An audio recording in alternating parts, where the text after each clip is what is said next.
This? Ah! Oh, I can't see anything. Oh! Oh, no way.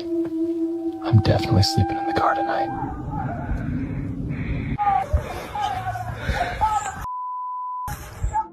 The video starts calmly inside a tent, showing a camper asleep in the quiet night. There's no sign of danger at first. As the camera shifts, the camper begins to wake, and a strange shadow appears outside the tent. The dark shape looks too large to be any normal animal. It moves closer while the camper watches silently, and the camera catches the outline of something large approaching the camp. Oh, no way. I'm definitely sleeping in the car tonight. As the shadow approaches, the camera comes into focus and reveals a mountain lion. The camper watches in fear as the predator moves close, pacing around the camp. The tension builds, then the video abruptly cuts out. What happened afterward is never shown, leaving the outcome a mystery. It's February 26, 2024, and Carl, a YouTuber from the channel Welcome to the Woods, UK, heads out on another solo camping trip. The day starts off calm and quiet, the kind of peaceful solitude you go into nature for. Carl arrives at the forest and gets straight to work, setting up his tent, cooking a warm meal, and placing trail cameras around his campsite as daylight filters through the trees.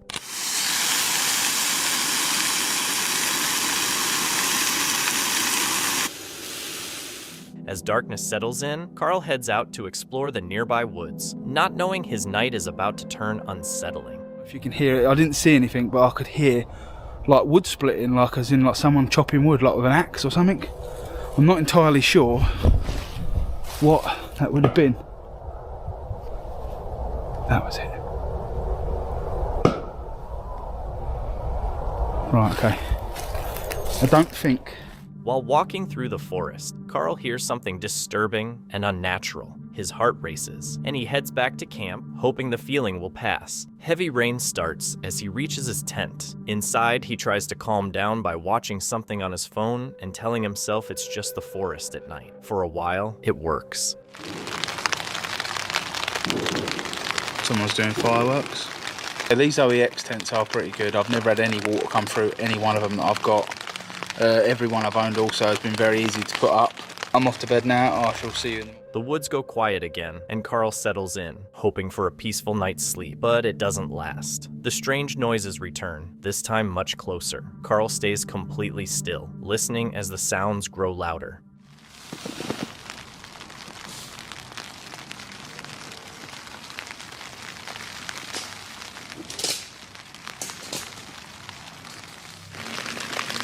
I've not got a clue what that noise was. There's about 8 different noises, sound like someone was walking around about 40 yards away.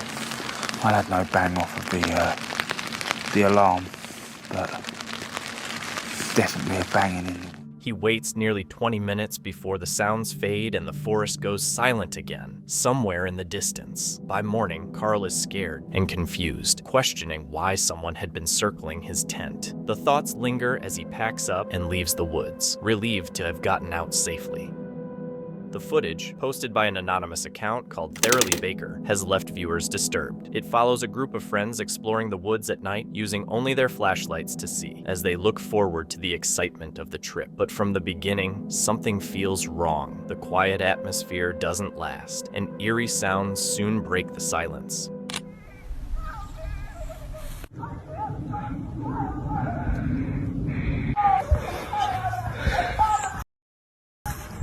A voice suddenly called out, "Help me!" echoing through the trees, and instantly panicking the group. Before they could react, more screams followed, louder and more frantic. Then the sounds changed into something strange and incoherent, nothing like a normal cry for help. Terrified, the friends tried to understand what they were hearing, but nothing made sense. Just as the tension peaked, the video cut out. The screams stopped, and what happened next was never shown, leaving viewers with more questions than answers.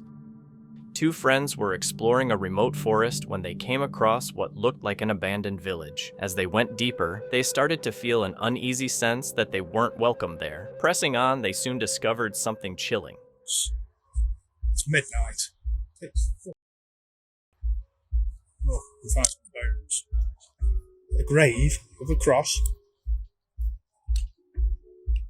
Some bones. Do they look human? What do you reckon? Actual human bones. Look where we are. The middle, pitch black woods. They came across an old grave hidden in a swamp, its contents disturbed and scattered with what looked like bones. As they continued, they found even more graves, each one adding to the already eerie atmosphere. Graves down here. Loads of them. He's gonna come out. Shrek's gonna come out of there in a minute. Oh, this is creepy, this is. I'm scared of my own shadow. Just a grave in the swamp. Shrek finally gave up. Feeling more and more uneasy, they decided to leave, unsure of what they had actually stumbled upon. Alex's channel usually shows him exploring abandoned places with history, often biking to them and bringing viewers along. This time is different. He heads to a nearly forgotten town filled with rundown buildings and empty storefronts. Instead of riding his bike, he drives his van and even thinks about staying the night, something that quickly starts to feel like a bad idea. It's dark, it's not totally dark yet. A lot of debris, so we're here, but it's dark inside here, that's for sure. So we're gonna explore it, see what it looks like, see if we detect anything.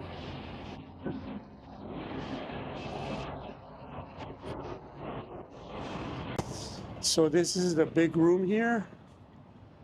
A lot of debris, furniture, that sort of thing. The town feels empty but unsettling. Nothing clearly dangerous happens, yet the air feels heavy, like the place doesn't want anyone staying too long. After looking around, Alex decides it's safer to return to his van parked nearby, but the night isn't over yet. Woke me up. I heard, I think, something like footsteps. I'm not sure if that's what woke me up. I put on my pants and my shoes, just for in case. I was asleep. I got all my windows closed. I got this light here, but I don't know if they can see it. But I suddenly heard footsteps. Something woke me up. I'm not sure what it was. Back at the van, Alex goes over his setup, trying to convince himself the noises meant nothing. Even so, he decides to stay the night, and that's when things start to feel tense. You know I'm armed. I'm opening the door. Who's there?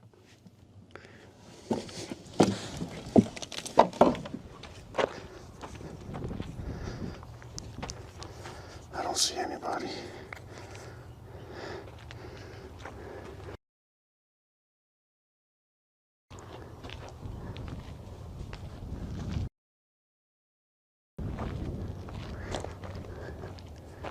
Anybody there?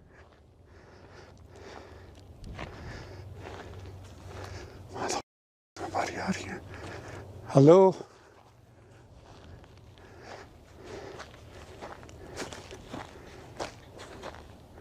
Maybe they went inside that schoolhouse. Okay. It's time for me to go. The sound was coming from this side, from the driver's side. Sounds outside the van suggest someone might be nearby, but Alex finds no one when he checks. It's likely someone noticed the van, assumed it was empty, and left once they realized someone was inside. Whether it was a theft attempt or a scare, Alex doesn't stick around and chooses to leave quietly. Zach and Aaron were camping deep in the woods, an area tied to an old and unsettling legend, the banshee. In Irish folklore, the banshee is said to be a spirit linked to certain places and families. She doesn't harm people, but instead signals death through chilling cries, screams, or whispered voices carried by the wind. Her appearance changes in stories, but her voice is always the most disturbing, human-like in a way that feels wrong.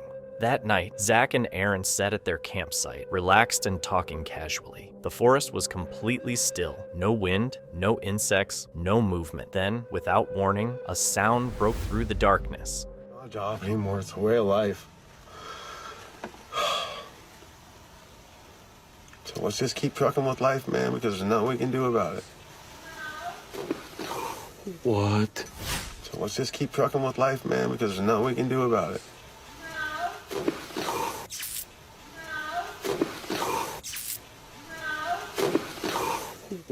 It didn't sound like an animal, and it wasn't exactly a scream. It sounded like a woman's voice saying no, and it felt very close, just outside the reach of their lights. They both went quiet, scanning the trees as the darkness closed in around their camp. They called out, but nothing answered. No movement, no footsteps, no one appeared. They couldn't shake the idea that they had heard the banshee, which the area was known for. The sound fit the stories too well, human, emotional, and completely out of place. While there could be natural explanations like animals or wind, it was the silence afterward, the way the forest seemed to stop, that stayed with them. It was recorded during a nighttime investigation at a place called the Haunted Hunter Camp. While exploring the area, the team captured a sound they had never heard in those woods before. Whoa. That was a scream. Yeah, that was a human scream right there. In the footage, a sharp scream echoes through the dark, long, harsh, and unsettling. It doesn't match anything they're familiar with, despite their experience. The investigators even considered that it might have come from feral people nearby, a theory they felt couldn't be ruled out because of how remote the area was. Whoa. After the video was posted, viewers offered different explanations. Some said it was likely an animal, since certain wildlife can make very human-sounding screams at night. Others were convinced it was something unusual, like Sasquatch, often linked to remote forests and strange sounds. With no solid evidence, the noise was never explained. No animal was seen, no source was found, and nothing similar happened again. What caused that scream remains unknown, whether it was wildlife, a person hidden in the woods, or something else entirely. On Halloween night in 2022, Rick decided to camp alone in a remote wooded area close to his home. The spot had a reputation for strange occurrences, but that hadn't deterred him before. The night began calmly with Rick filming near. Hi, church. The hell is that? Hang on. Did you see that? Or was that just me? There's my gimbal. I left my gimbal there. Swear there was someone standing there.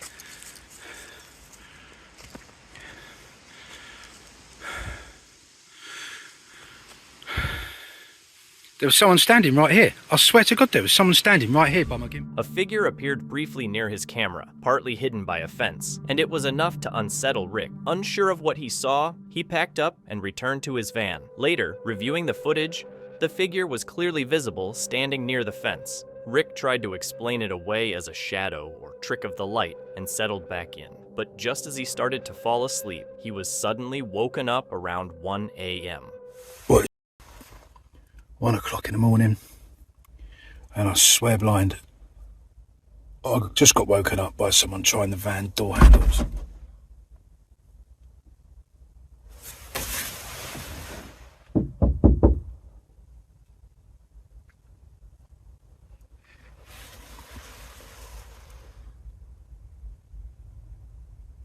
Right, there was a knock.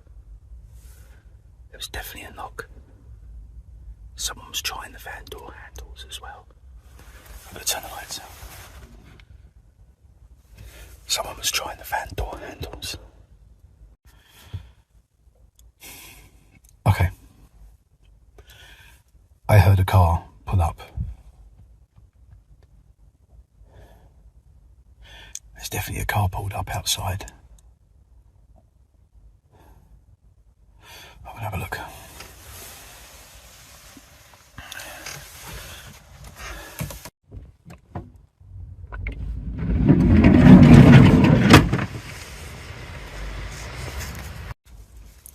Well, that was weird. I opened the van doors and then within a minute there was a car reversing up and it's just driven off.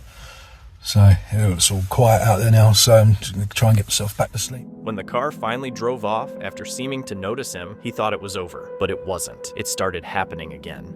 It's happening again. I can't believe this. Let me turn the lights on. I've heard that car come back at its spot. 2:45 now. That van's come back, well that car's come back. That 4x4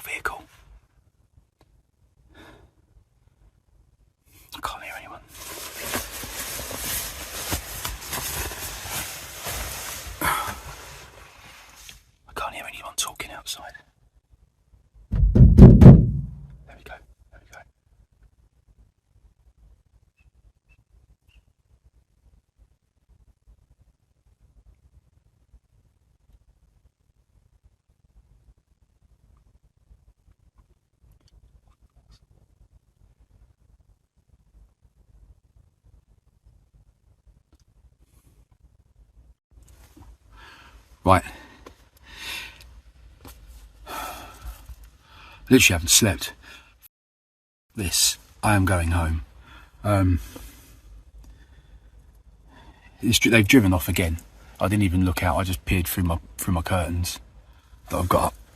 Through the curtains there, I can see outside, and it's driven off again. I don't know if this is anywhere I shouldn't be parked, but I'm going. I'm not staying here anymore. It didn't feel like a coincidence anymore. Trusting his instincts, Rick left right away without waiting to see who was there. As he drove off, he realized it wasn't anything paranormal. It was a person watching him in the dark. He's still unsure why that person was there or what they wanted, but the important thing is that he listened to his instincts and left before things got worse. After a long night of fishing, two men pack up their gear and get back into their car, tired and ready to go home. The forest around them is pitch dark, lit only by their headlights. At first, everything feels normal, quiet and still, the kind of silence you expect deep in the woods after midnight. Then, suddenly, it changes.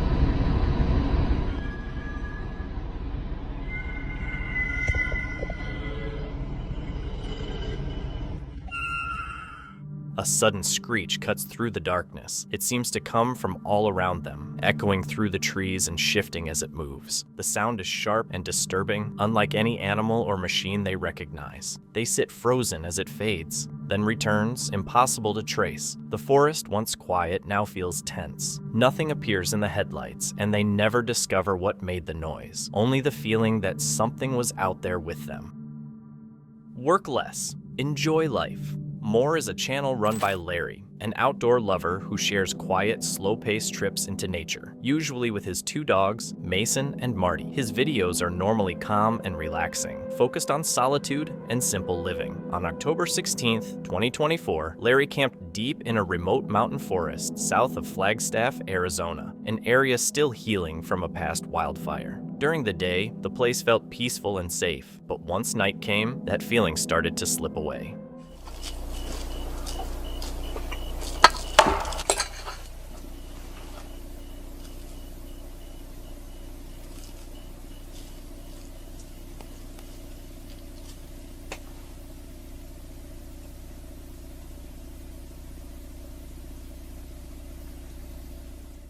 After grilling a steak, Larry went into his camper to eat. Moments later, a loud, sharp bang rang out in the forest, sudden and startling.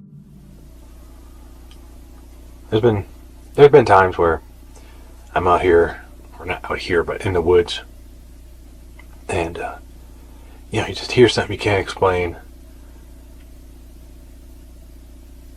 and I don't know, it just gets your anxiety all worked up.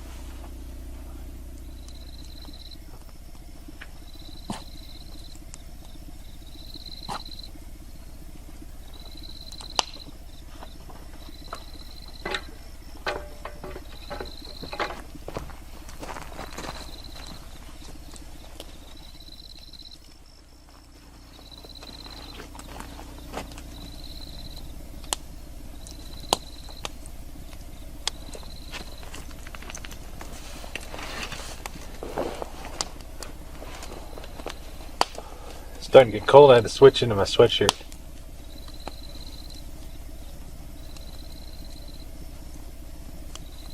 Fire feels good though.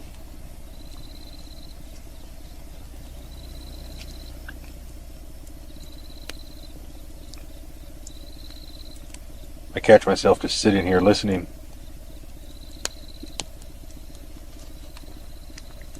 Like part of me just wants it to be a cow or a coyote or something. Like I just want to see something that I could know that it was it, just so I can just drop it. Like I'm trying to sit up. The dogs are fighting.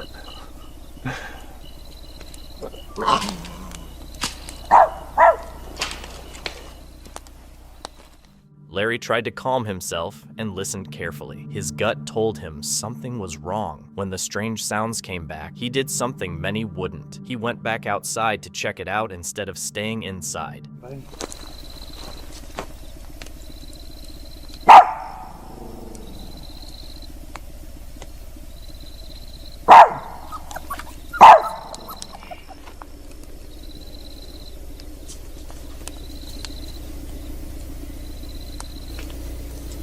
Hey!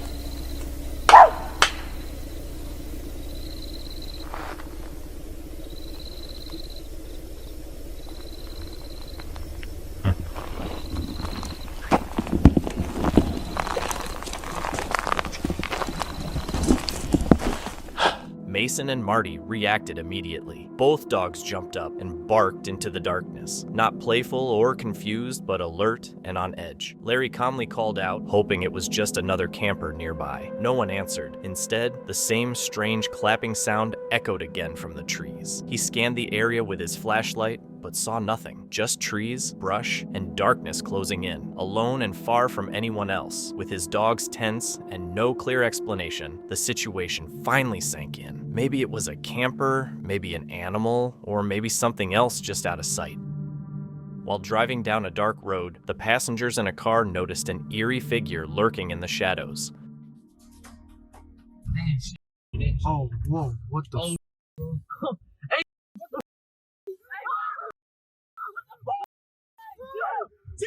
As they start recording, the clown suddenly rushes toward the car. Panicking, the driver throws it into reverse and speeds away. Was it just a stupid clown prank or something more dangerous? Either way, leaving immediately was probably the smartest move.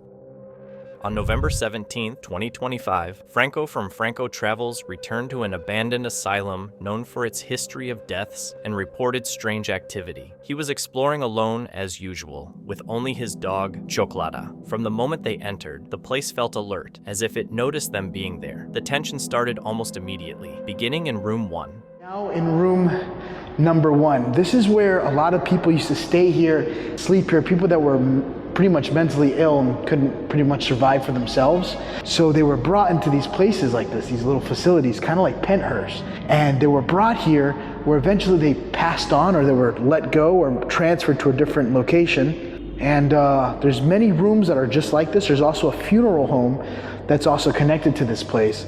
But I'm just walking through here now and I already see somebody's shoes that they left here. Look at this. This was somebody's shoe that used to live here. You see it was worn out. I do get a lot of Penthurst vibes from this place though.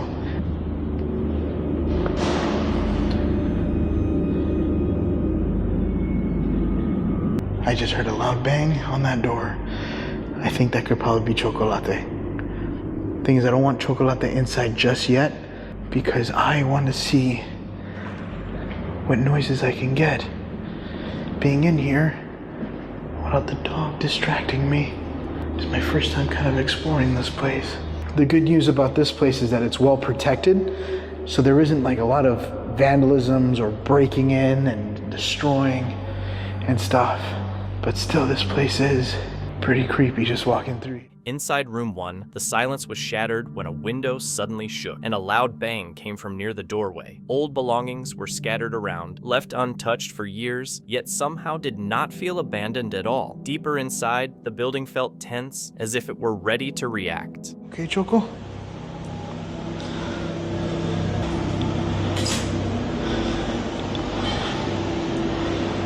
Look at all this. There's a lot of prayer that went on here. Look, there's some more stuff here.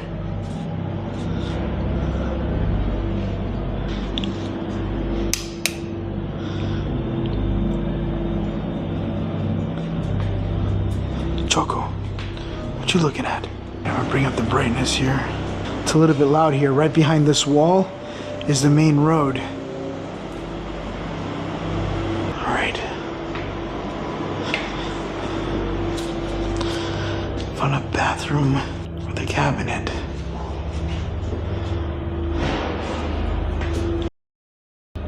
Was that you? I just heard a loud bang right outside.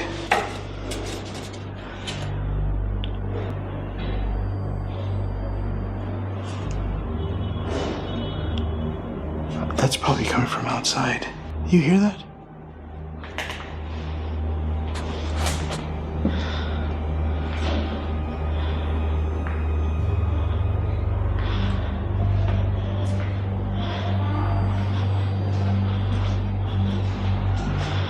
Alright, there doesn't seem to be much back here. So at this point now I'm gonna head a little bit further out of this area. There's way too many noises coming out. Come on, Chocolate. That was right in front of me. That was right in front of me. Chocolate heard that too.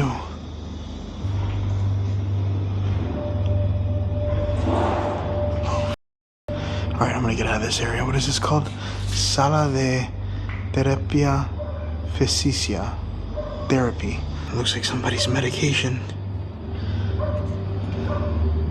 Alright, so I'm gonna shut this place up here. I definitely heard what sounded like something hitting the window. I'm not sure what that was about. Come on.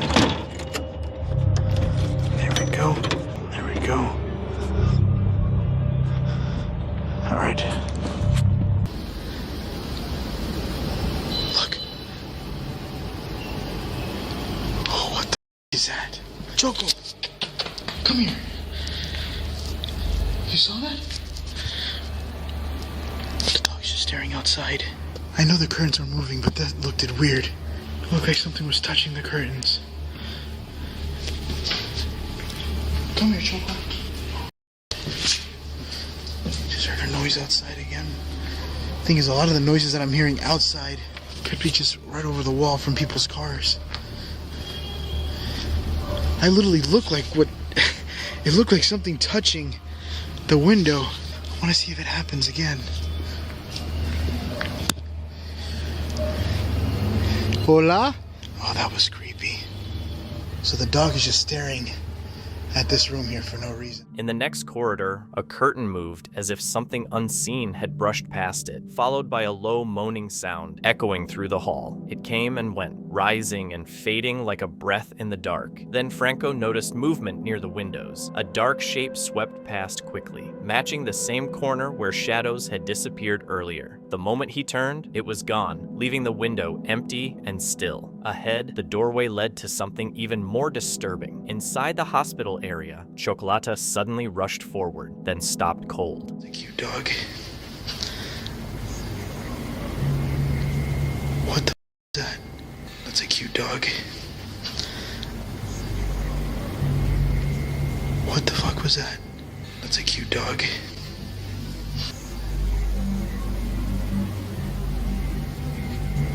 What the is that? I just saw something right back there in the window. And right when I was recording it earlier, my camera completely just flat out died.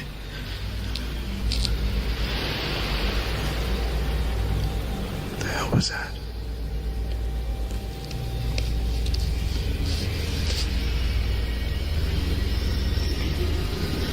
You hear him? Choco.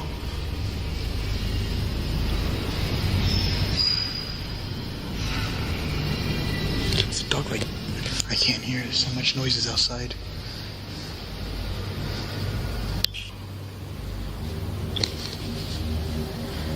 Chocolate.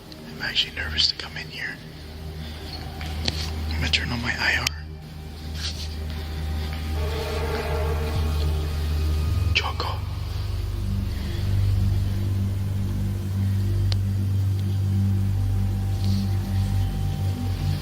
You okay, buddy?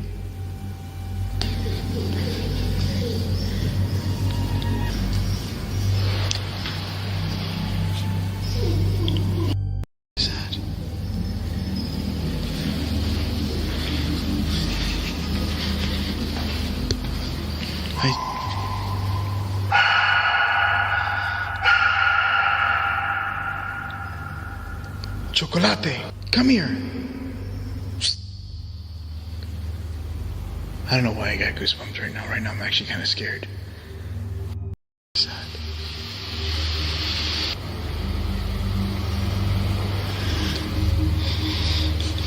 Alright, hold on. Oh, wait a minute.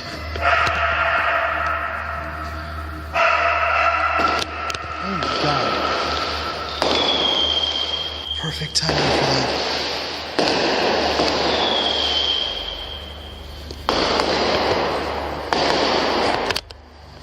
That was like a whole build-up. Yeah, this is locked. Jesus Christ. Now you come? I can't go outside, it's locked.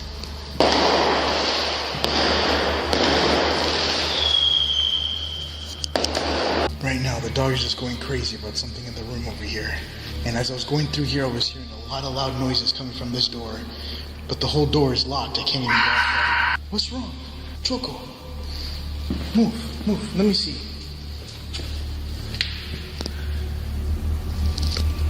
There's nothing here. Let me see what's in here.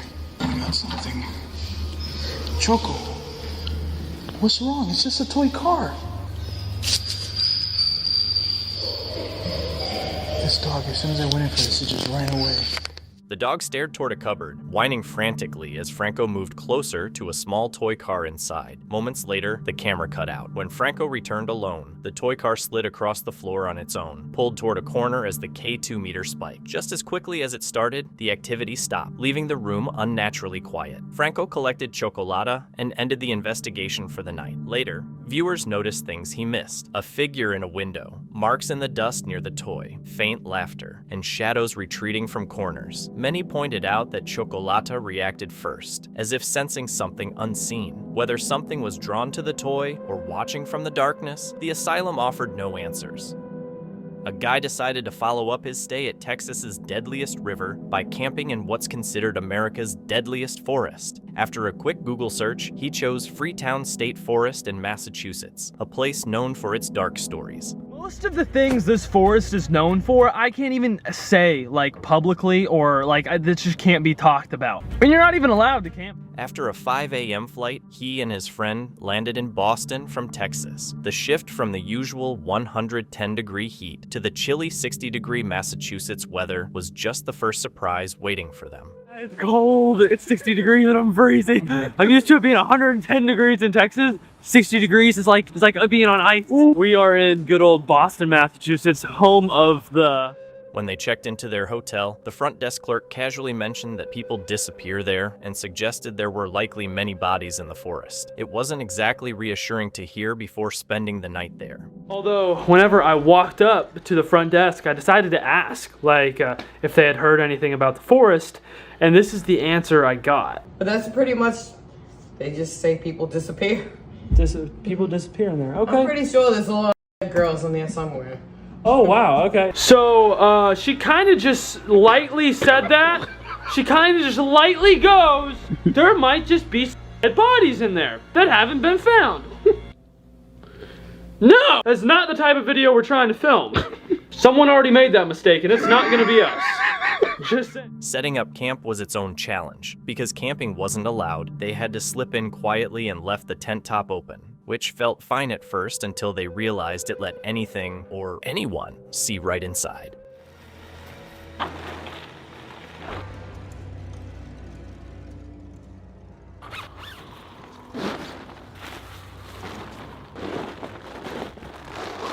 I think we're gonna leave the top of the tent off, which is kind of terrifying because you can see through it. So imagine you're just laying down at night and then someone is just standing there. Oh my God. You make direct eye contact, That's right? You're not terrifying. hiding from that. So I really just want to zip this thing up because I don't know why I'm normally not like super scared, but like all the paranormal stuff and that will freak me out. Yeah, that gets to me too. Yeah. Hopefully that sends a signal not to mess with us. All right. Things started getting strange fast. Something touched one of them through the tent wall, but when they looked, there was nothing there.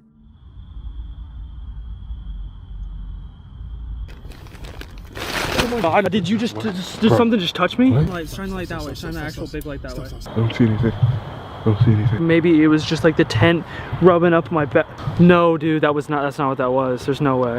The way you're straddling me, I know you're scared of me. Look at my hands. I don't know if it's probably like the fact that we're out here and that's like tripping me out, but I swear when I turned right there, something like through the tent just like touched my back. No, don't say that. Don't say that. Don't say that. There's no way. I like that's the only thing like keeping me okay right now. There's no way that's absolutely possible. Unless there's someone behind me right now and they're just listening to me talk about this. That's the only way that would be possible. Just when things couldn't feel any stranger, they heard a vehicle on the park road. It suddenly stopped and the forest went completely silent. A silence that didn't feel right. That's really close. It sounds like it's driving on the state park road, like through the park. Because there's not a road that close to us. That sounded like it was driving on the actual like dirt road through the state park. It just stopped. Are we just, yeah, it did just stop out of nowhere, it just stopped. Are we just freaking ourselves out? The night went on with more unexplained noises, including what sounded like someone crying nearby, or maybe a fox.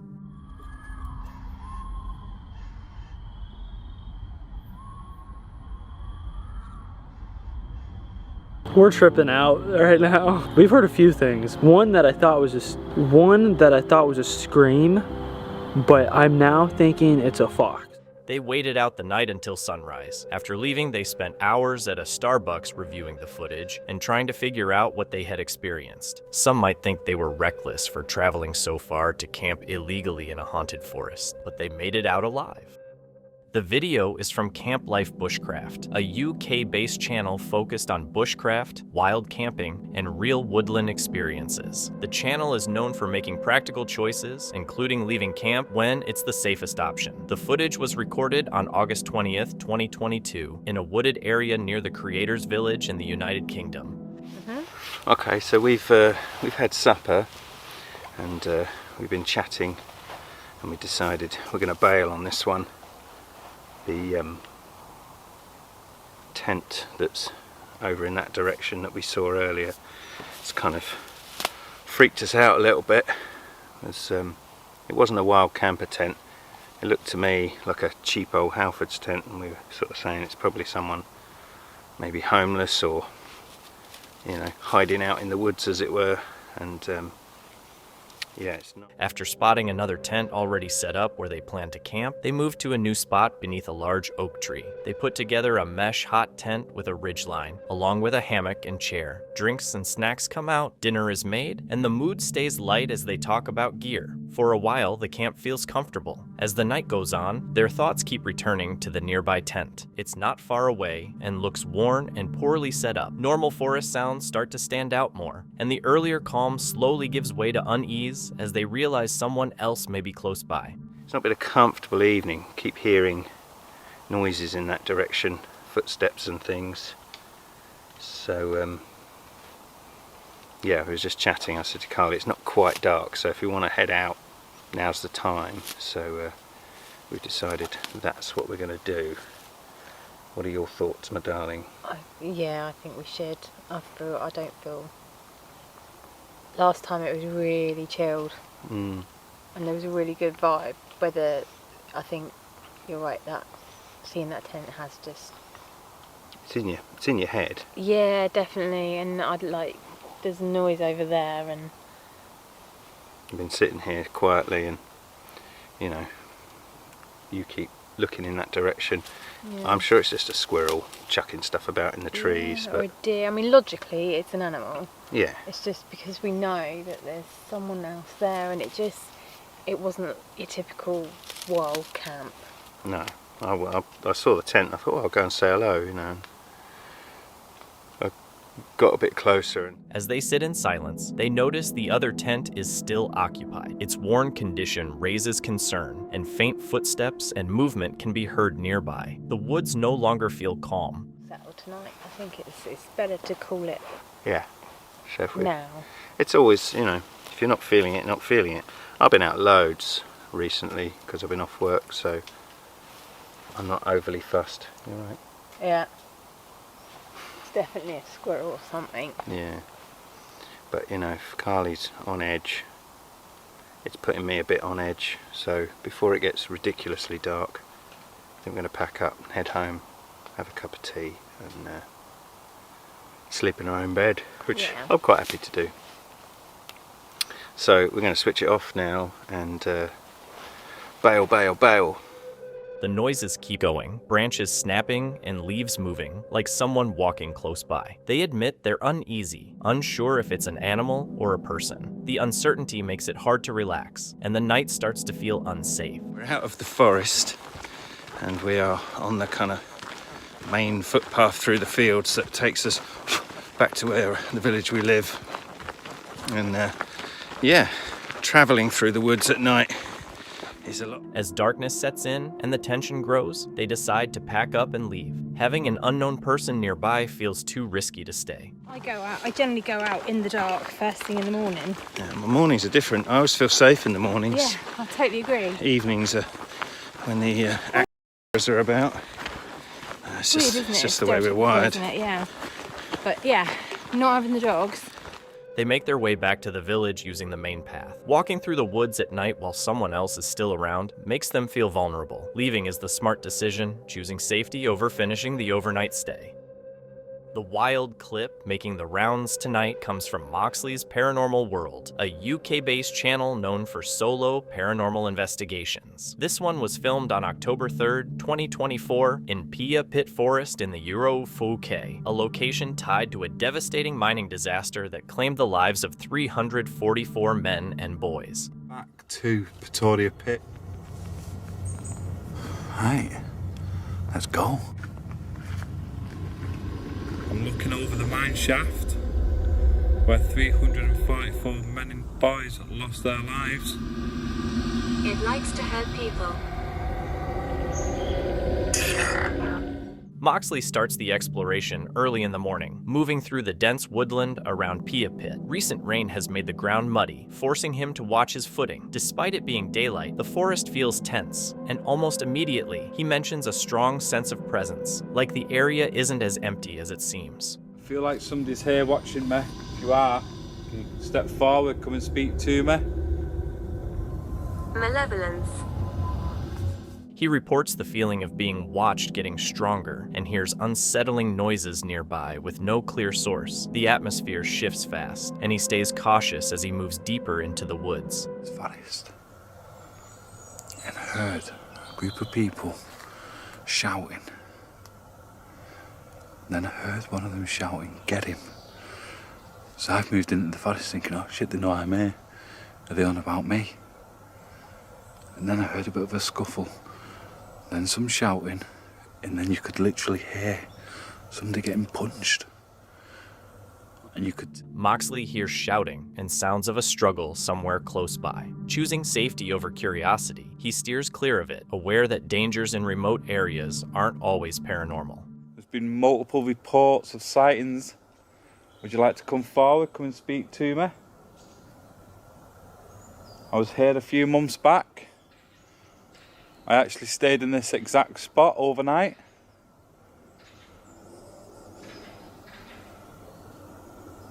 Three lights. 3 lights.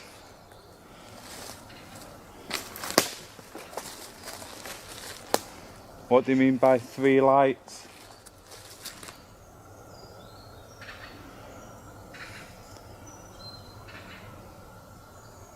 Were you one of the workers here? One of the people that in the shaft? Yeah, can you come forward? Come and tell me your name. Tell me who you are.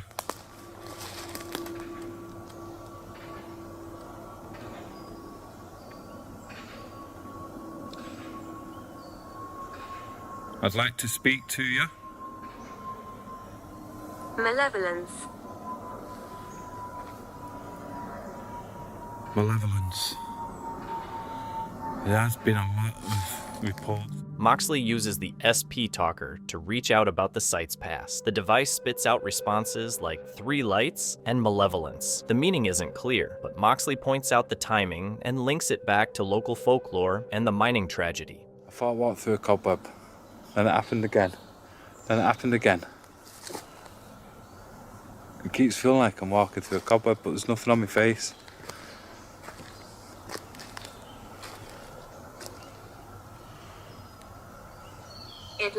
hurt people? What likes to hurt people? The devil's chair? That's been reports. That's what it does. You sit on this chair. There's loads of stories. Yeah, when I looked it up on the internet, there's stories all over the world of a devil's chair and so and so. So it could just be. While looking for a spot locals call the Devil's Chair, Moxley starts feeling strange physical sensations, like walking through invisible cobwebs. He also hears distant laughter with no clear source, adding to the sense that something unseen might be nearby. Where we are?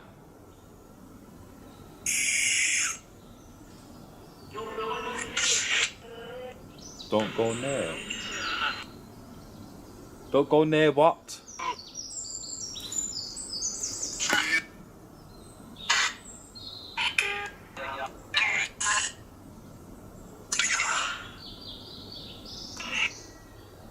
Come forward, tell me who I'm speaking to.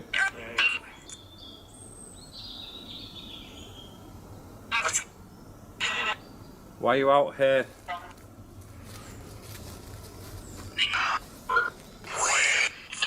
Beware. That's what that sounds like. Beware. What?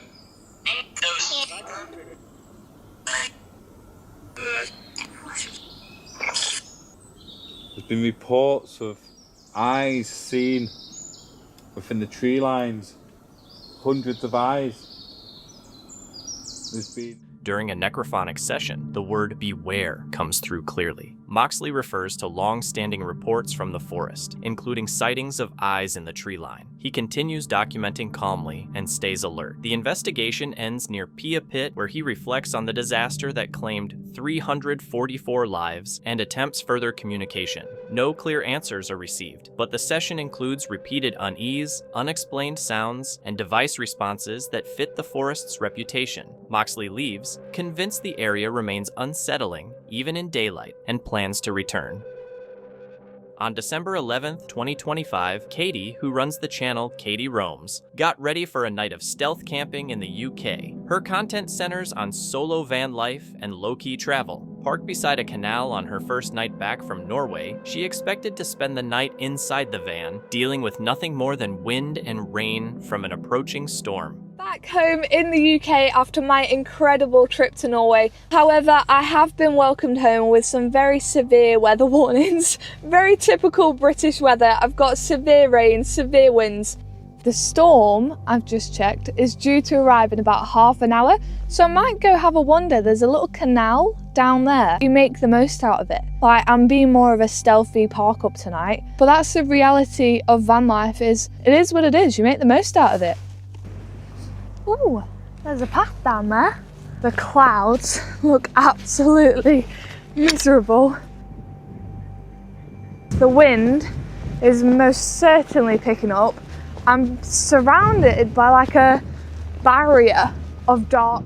Severe weather warnings were in place as Katie returned from Norway with heavy rain and strong winds expected overnight. Rather than moving on, she parked in a public spot beside a canal, planning to stay unnoticed until morning. As daylight faded, the wind strengthened across the open area, and the location began to feel less temporary than she had planned. The angle at which I'm cooking right now is probably not great, but I really don't want to step foot outside the van.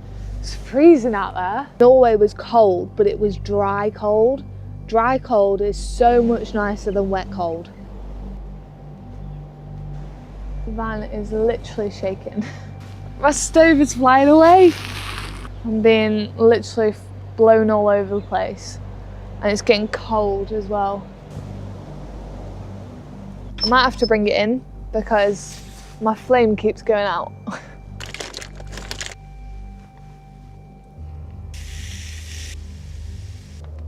Got it a bit open, but not a lot. Obviously I need airflow because I've got gas on, but it's howling. Howling out there.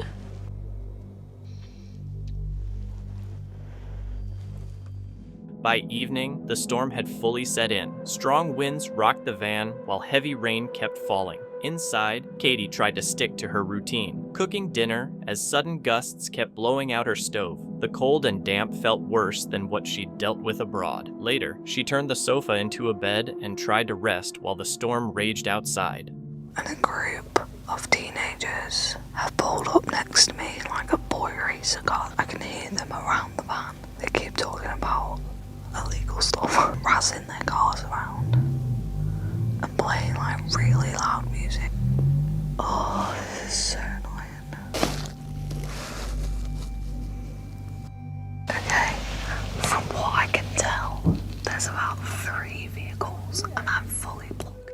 After midnight, the sounds around her changed. The wind was replaced by engines, music, and voices as cars arrived nearby. The activity lasted for hours, keeping Katie awake and unable to leave. By morning, rain was still falling. The area finally cleared, and she drove off for scheduled van maintenance. Later, attention shifted away from the storm and toward the situation itself, being alone, boxed in, and relying on everything staying calm. Nothing serious happened, but it showed how quickly a quiet night can turn into one she was waiting to escape. The disturbing video comes from Rob Outdoor, a UK-based solo camping and van life channel that focuses on realistic overnight stays in remote or unusual spots. The channel captures unscripted moments and shows how quickly things can become uncomfortable or risky during stealth camps. This footage was filmed on July 13th, 2024 in a rural woodland car park in the UK. Off the screen, off the windscreen, because there's a few cars down here already and it's only 6 o'clock. Don't get me wrong, there could be dog walkers, but again, as per last time, we've already seen single male occupants in the vehicles. At least 2 vehicles with single male occupants. Jesus Christ. I'll show you at some point later on how bad the road is on the way in here. The actual, the drive. And you can't tell me people want to drive down this car park just to walk their dogs. We're in the back now, into stealth mode. We're right up against this sort of, oh god, here we go. I'm going to say right up against this here, it's a normal car park next to me. That's the drive you come in, and this was only a small car park. So that car there, single male occupant, car next to it, guy just walking his dog, and the car next to that, single male occupant, and then there's a couple of empty cars here, which I assume are dog walkers. So again, what are people doing here? What do people... As evening sets in, Rob drives down a rough track into a small woodland car park and quickly notices something off. Several cars are already there, many with lone men sitting inside, which feels strange for such a quiet rural spot. After parking, he goes into stealth mode and questions why so many people would be there at that hour. Despite the uneasy feeling, he stays and starts making dinner in the van, hoping things calm down as night falls. Box right in front of my van.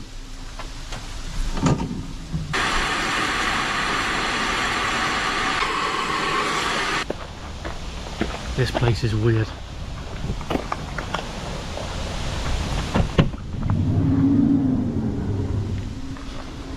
Bloke in a van's just pulled up. He was parked there. He just drove off. He was parked there. He walked down there, and I was at the back there cleaning my stuff. In fact, I can still see a man there.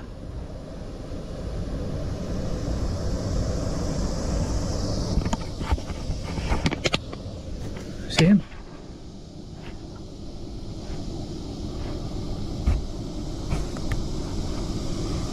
So that bloke walked down there and then walked behind my van where I was cleaning my stuff. Look at that bloke there, look. Don't look in the back of my van. While cleaning up at the back of the van, Rob notices a man walking closely behind him. The man tries to look inside through the rear doors and lingers long enough to make it uncomfortable before walking away without a word, leaving Rob unsettled by the encounter.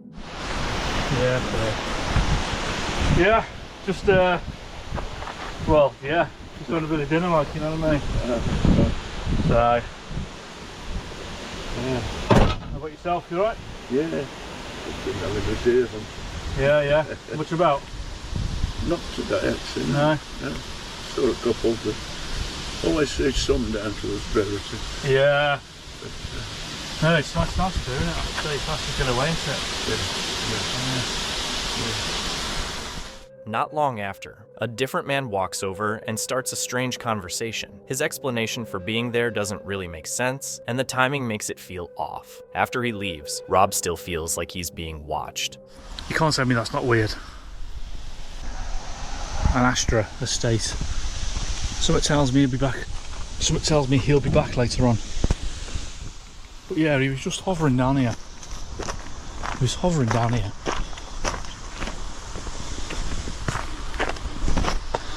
This is where the other guy come. Now when I was trying to show you, I was in the back of the van, he was hovering here trying to look inside my van. And he stopped. And I'm not sure exactly what the camera picked up. I'm not sure what you could hear or not. But he said he'd just been deer hunting. Alright mate, that's what you call it. Well, he's driving off anyway, so. But open to about there. So you can't exactly go through there. Two blokes come through, walking through here. They were hovering here, stood in this little area, trying to peer into the van.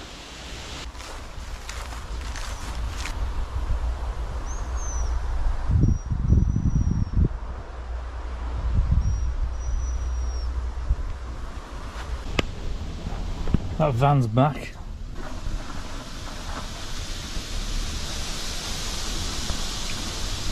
He was down here earlier on.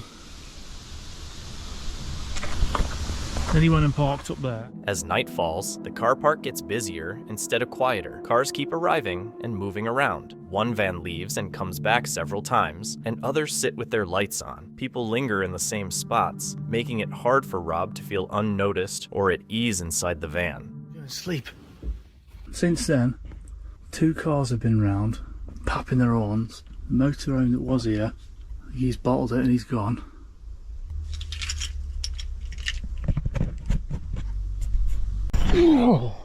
Right, so full disclosure, it's now, so is it? It's now 11:30, and I'm not in the same car park. I've moved on. Just getting into bed, just like as I said, you know, I was going to go to bed. A couple of cars turned up. One held its horn on in the main car park for ages, and then he pulled next to the other camper van that was there, held its horn on for ages, and then pulled up next to me, held its horn on for ages. Then it went to move out of the car park, and then as it went to move out of the car park, another car pulled in. So at that point I thought, I'm getting out of here.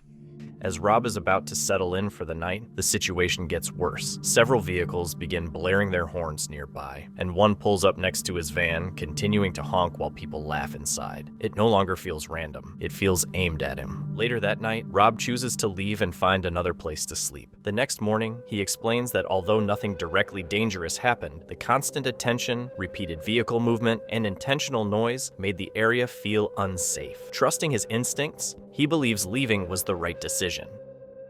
The video comes from Sort of Interesting, a UK-based solo adventure channel known for quiet, observational exploration. The channel focuses on endurance challenges and wild camping, often showing discomfort and tension without exaggeration. This video was filmed on January 9th, 2026, in a snow-covered woodland in the UK. My first ever sub-0 degree camping trip, and also my first real cold temperature test of my new winter sleeping bag, Because of that, I didn't want to drift too far away from civilization, so I've come down to a secret little area that I've camped out at before, and as I was on my way there, I wanted to do a few exciting wintry, snowy shots for you so that you could see the lovely scenery lit up in the darkness. And then it started to snow a little bit more heavily, and I thought, if I don't get my camp set up, I'm potentially going to get absolutely covered in snow, soaking wet, and then be cursing myself from a very damp bivvy bag. So I came out to this little hidden spot and just checked the ground conditions, and then thought, right, let's get stuck in here. So I have fetched my trekking poles, and I've got a small tarp and pegs and all sorts here as well, so I could build a small shelter if it was a little bit windy and I wanted to take that wind chill off, or if I was expecting extreme heavy snowfall, but I'm not really. And the trouble I've got here is the tree cover is so spindly that once daylight hits, or if somebody comes past in the small hours with a torch, they're going to see a tarp and that unnatural tall square shape standing out a mile away in here. So without creating a tarp shelter, we are going to have a really low profile camp setup. So we've got a basic poncho tarp hybrid that I'm using as a ground sheet and an Elpkit Elan hooped bivvy. I'm so glad I bought that as my first bivvy bag last year. It's just so handy and so convenient. Like I say, super low profile, but that hooped section just makes it feel that little bit more open and substantial than my really basic bivvy bag.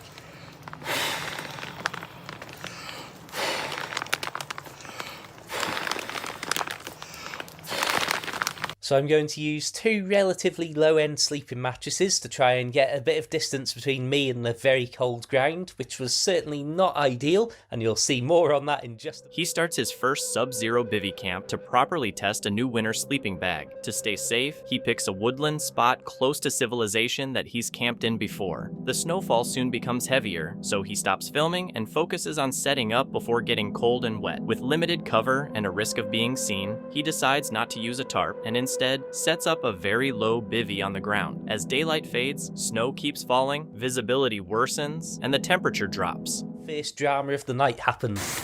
Somebody over there, there's somebody over there. What is going on here? There has been somebody walking around out there. Unfortunately, I've waited and waited, and you can see the snow started to collect and actually gather on the bivvy and tarp now. And I can't do this in total darkness, so might as well just put the light on and go for it. I don't know if anyone's out there or not. If I've been spotted, I've been spotted. I'll keep my ear out. Obviously, I'm going to hear a lot of noise if somebody approaches the camp tonight.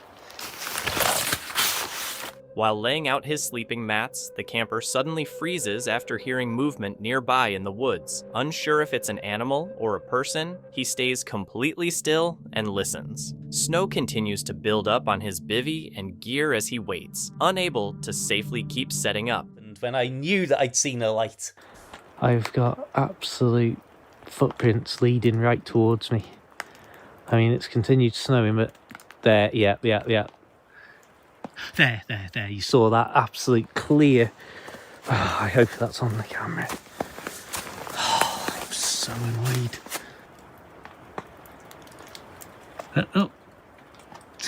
Every now and then they just catch directly towards me. Luckily, the lights didn't get that close. After the snow slows, he spots clear footprints in the snow heading straight toward his camp. Distant lights flicker in his direction and then move off. Aware that his own tracks stand out, he lowers his light and stays completely still for long stretches, getting colder as he waits for the lights to go away. It's not very far away, and that I do not like.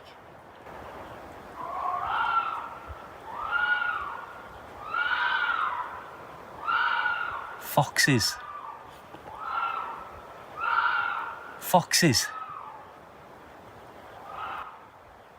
Oh, I hope that's foxes. Listen. That has given me goosebumps even more than them. In the early hours, while awake in his bivvy, he's startled by screams close by. After listening more carefully, he realizes they're foxes, but the sounds still leave him on edge. Nothing directly happens during the night. By morning, he decides staying near civilization was the right call for his first sub-zero camp. As daylight comes back, he packs up his frozen gear and leaves the woodland, reminded of how fast a calm winter camp can feel unsettling. On December 13th, 2025, Sophie from Outdoor Girl. Sophie went on a solo camping trip near a lake in Denmark, close to where she grew up. Her channel showcases quiet solo camping and real outdoor experiences. As rain, wind, and early darkness set in, the familiar forest started to feel unsettling. Hiking to her campsite, the wet ground, cold air, and dimming light made the forest feel heavier and more isolated. Though nothing had gone wrong, the area already felt unwelcoming. So I'm walking towards the campsite and I see this deer over here. Oh, I thought it was fake, but now it moved. What should I do? Should I go there? Is he gonna be angry? I'm a little bit afraid. Now he's just enjoying himself. I'm gonna try and go a little bit closer. So now it's lying down right behind this table. Maybe this is his spot or hers. So I guess I should find another place. I was planning to stay at this shelter here. It has a nice fire pit. So I'm actually really unsure what to do, because now I'm worried if it's sick. It's just lying so still. I'm wondering if I need to call animal control in Denmark, but maybe it's normal. I don't know. I think I'm gonna try and call someone. I don't want it to be lying there in pain. Ikke når jeg nærmer mig altså tæt på den, eller siger høje lyde. Yes, tak. Lady told me to go close to it and check if I could see any wounds or diarrhea around it, but I was a little bit afraid to go too close and I couldn't see anything. She thinks that it might be because they are in mating season now, but she also asked me to send some pictures and videos, and then she would get back to me about what to do. But I'm also a little bit afraid to go close to it. If it's a male in mating season, they can be a bit dangerous. Now I've sent the pictures and a video to Animal Protection. Let's see what they find out. Luckily I have my tent, and then I'm gonna put it up over here. At the lakeside shelter, Sophie initially mistakes a still figure for wood, but it's actually a deer. The animal doesn't run and eventually lies down near the picnic table. Seeing it stay so still, Sophie contacts Animal Protection, and she's later told the deer is probably tired from mating season, though it remains close as the light fades. From Animal Protection just called me back. She says that even though the deer looks okay, it's very unusual that I can go that close. So she is gonna send out a guy who's gonna have a second look and see if there's anything that needs to be done. I'm gonna keep an eye out for him. Now I really think that it's sick. It has laid its head down into the ground. Even though I'm going very close by it, it's just laying completely still. I hope that that man is coming soon, and that he's able to find me.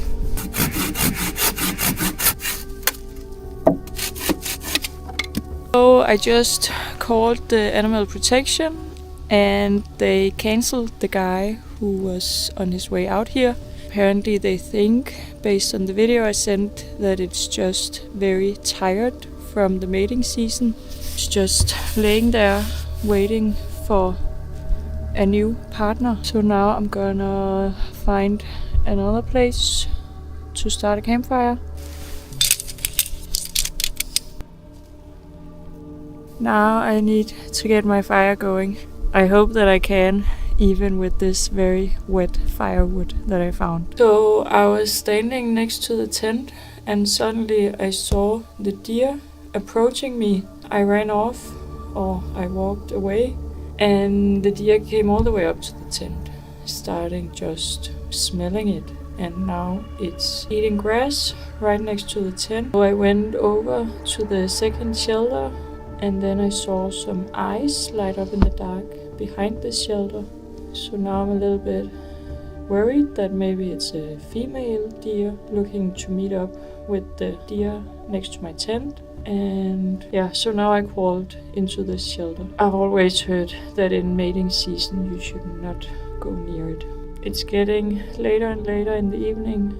I haven't made a fire yet, so I cannot cook any dinner without a fire. Do you see the eyes of the deer? It is just standing right next to my backpack, eating grass.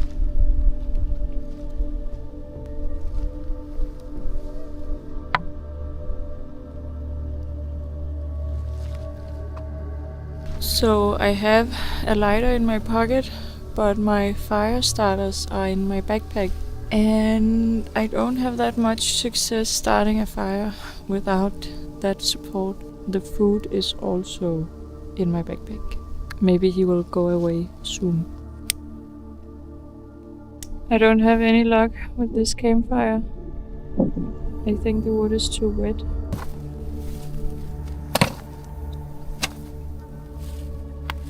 I did manage to get my backpack now.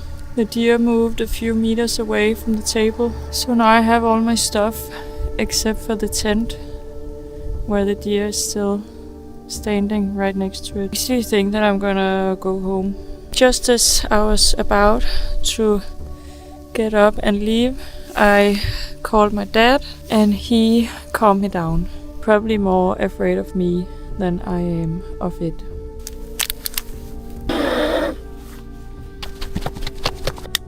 I have tried for almost an hour to get it going, and yeah, I think the wood is too wet. Now I'm sitting inside my tent. I am really hungry, and I have to try and see what I can cook for my dinner.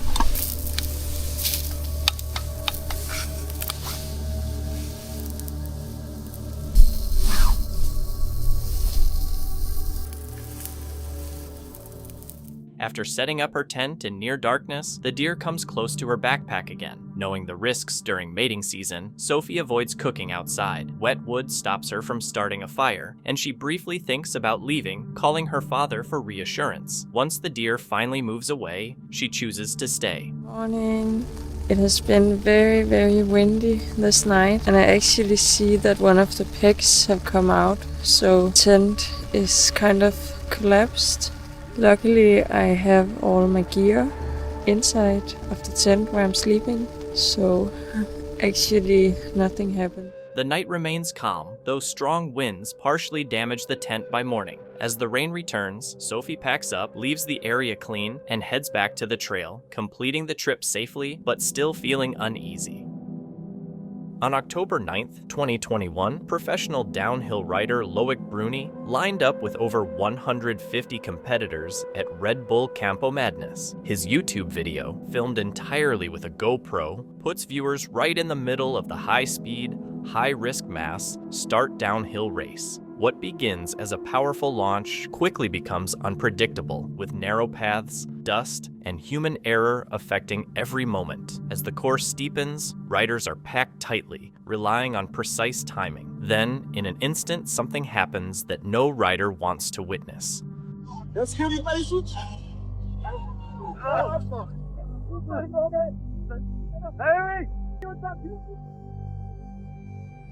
OTB direct!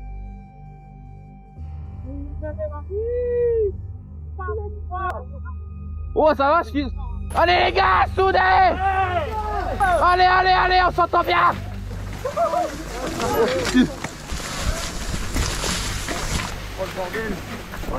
Allez, Pompon, allez! Allez, Pompon! Allez! Mec, où tu vas?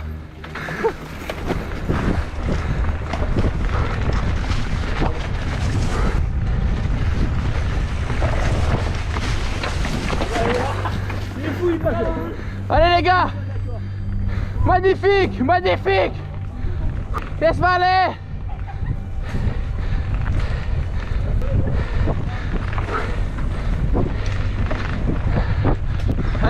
reprends. Merde, pas grave.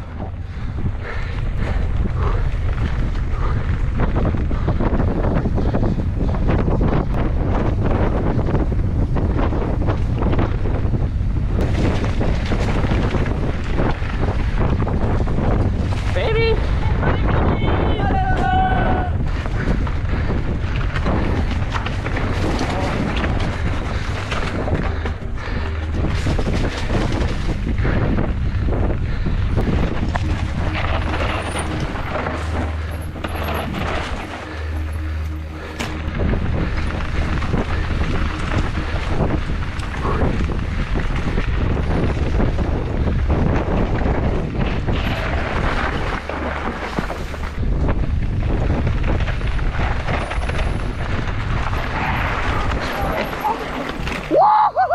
Classe, bien mec.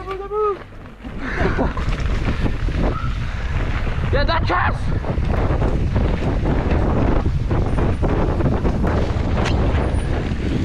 Ouais, ça passe. Propre. Je peux pas faire mieux. On a steep downhill stretch, the riders come to a sharp right turn. One rider cuts across early and crashes into another who hasn't finished the corner. The impact throws the second rider into the dust, their bikes entangling as dirt flies everywhere. The rest of the pack is forced to brake or swerve as the race carries on.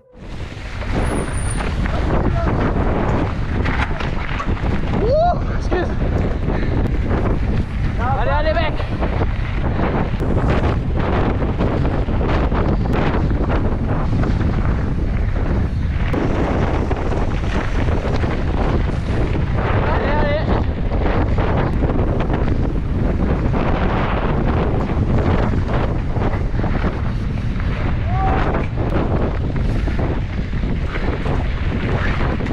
Allez mec. Ah, il a cassé la chaîne.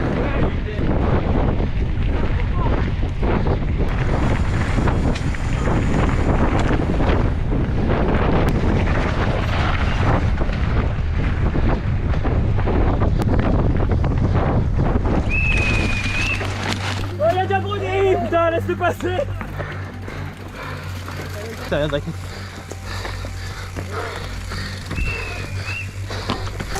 Ah, je craque.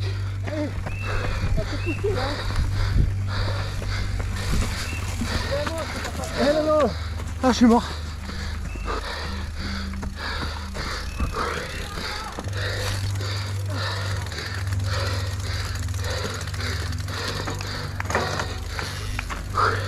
Sa mère, c'est horrible.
In the final stretch, fatigue takes its toll, but riders keep battling for position until the finish, pushing through the chaos until relief and silence arrive. Viewers note how aggressive the riding looks, wondering how many crashes happen off camera as Bruni maintains full speed. If this is what the front-facing camera shows, the chaos behind him must be even greater. Bushman in Blue is a YouTube channel run by Al, an experienced outdoorsman who films his wild camping trips with his dog. Blue always with him. Most of his videos feature scenic views, useful camping tips, and a calm pace. But this trip showed something Al often implies. Out in the wild, things can change quickly, even when everything seems perfect. The trip started like any other. The weather was clear, conditions were calm, and Al and Blue headed toward a hidden valley in Scotland. The plan was simple: hike in, set up camp, and spend the night surrounded by quiet, remote mountain scenery, far from roads and people.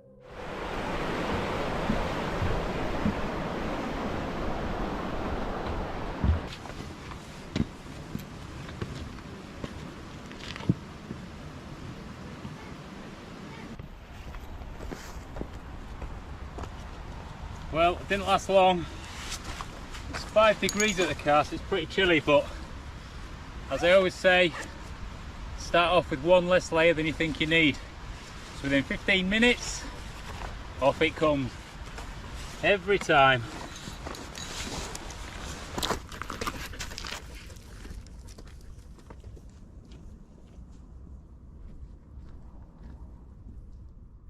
As Al climbed higher into the valley, the landscape became even more striking. Snow covered the upper slopes, sunlight reflected off the rocks, and the area felt untouched and ancient. It was the kind of place that feels calm and timeless, where danger doesn't seem close. Al felt prepared and confident, with his gear ready if needed. Nothing seemed unusual, until he noticed movement across the valley. High up in a snow-filled gully, a man had slipped and was falling. Well, I don't know if you can see, but that gully up there, someone has just fallen from the top of that gully and has stopped about 3/4 of the way down it. And they're moving fast.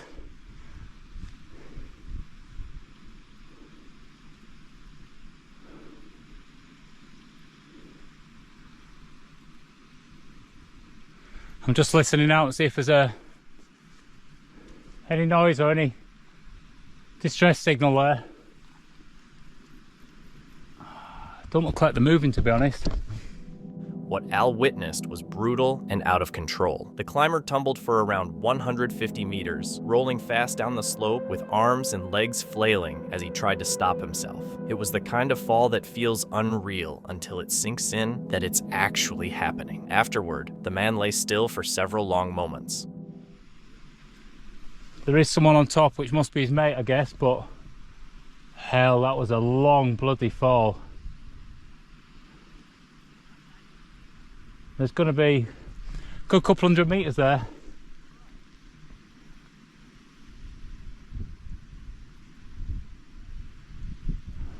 I'm just going to call through and just see if I get an answer. Jeez. Al kept his eyes on the man from afar, waiting for any sign of movement, knowing how quickly the cold could turn deadly. Then he saw a small hand signal, confirming the man was awake. Even then, it was clear the situation was serious. A fall like that could cause major injuries, and with daylight running out, being hurt up there was extremely risky. Well, I just shouted over, and I did get a hand signal, but he was really falling, like proper rolling, arms and legs all over, so there's a good chance he's hurt himself. Anyway, there's 2 other people here, so I'm just gonna head over and then just make sure he's all right and doesn't need any sort of support to get back down again. Frig me, that was a hell of a fall though. And he was proper, just arms and legs doing cartwheels everywhere. All right, let's get over there, eh? He's at the bottom of the gully. Just found these 2 skiers here, so I'm just going to head up and just see if this guy's all right. But it's going to be a tricky one underfoot. Getting to him wasn't easy. Snow covered the ground, the footing was unstable, and the terrain required careful movement. Al started climbing toward him slowly and deliberately, staying focused and in control. God, I hope he's all right. I cannot leave him without checking though. No chance whatsoever. Dig in, Al, dig in. Come on.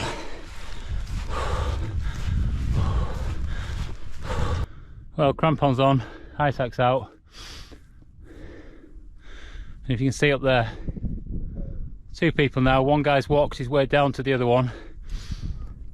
He's moved and he shouted and said everything's okay, but he hasn't stood up. I just feel I need to just go check in and see what's going on. At least I've got some kit just to at least keep him warm if needed. Oh God, that was just unbelievable. Unbelievable.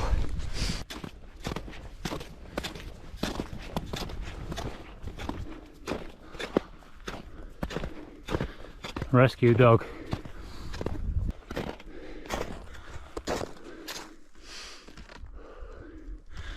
Well, nearly to the guy. He's up.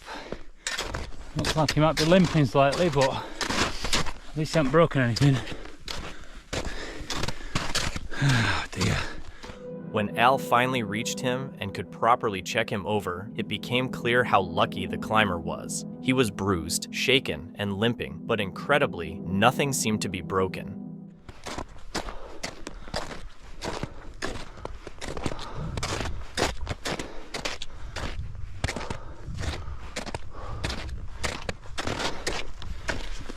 Here he is.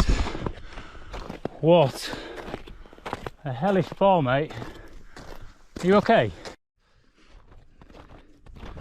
Well, he's alright, he's a fella. He's just busted his ankle, and I'm just going to sort of lead him down now just to make sure that he's safe while his mate's gone back up just to gather a couple of items that have fallen out of his hands, like his ice axe. He lost his ice axe on the way down.